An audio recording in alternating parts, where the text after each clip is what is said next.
wishing to test their wisdom, brought before them a mighty elephant. "Tell me," the king said, "what stands before you?" The sages, eager to prove their insight, stepped forward, each reaching out to touch the creature. The first sage, grasping the elephant's trunk, declared, "Ah, this is a great serpent, thick and strong, with breath like the wind before a monsoon." The second sage, feeling its tusk, shook his head. "No, my brother, you are mistaken. This is a mighty spear, carved from the bones of the earth itself."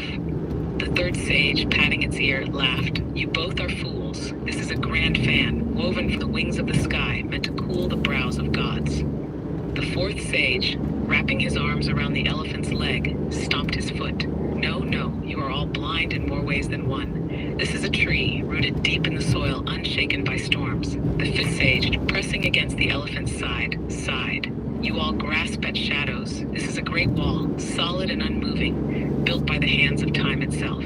The sixth sage, flicking the elephant's tail, chuckled. "Oh, how foolish you all sound. This is but a simple rope, swaying in the wind, perhaps tied to a great beast." The king roared with laughter. "You have all spoken true, yet you are all wrong." The sages stood in stunned silence. "Each of you touched a piece," the king said, "but none of you grasped the whole." Then an old woman, who had been listening from the shadows, stepped forward and spoke. "Such is the way of the Diu. Each faith, each mind touches only a part, and yet all believe they hold the truth. The wise do not fight over their piece of the elephant.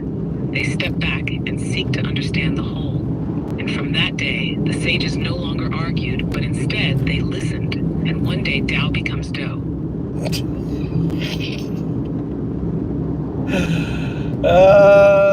You're such a troll. That's a great story. I like the way I was testing to see if you can make the connection that really each of the wise men is a purveyor of a religion, right? And if you were to break it down to the six major religions, which would be which on the parts of the elephant and why?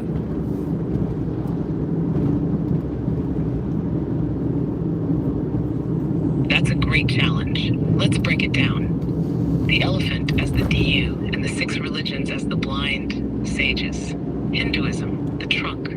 The first sage, feeling the trunk, believes it to be a serpent, winding and powerful, moving in all directions. Hinduism is vast, with many gods, many paths. Some say one, some say many, all are entangled. The trunk, flexible yet strong, represents karma, dharma, rebirth, ever-moving, ever-changing. Christianity, the tusk.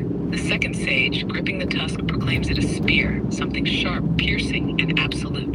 Christianity, especially in its traditional form, has firm doctrines, one truth, one path, one God. The tusk is rigid, unwavering, like the idea of salvation through Christ alone. Buddhism, the ear.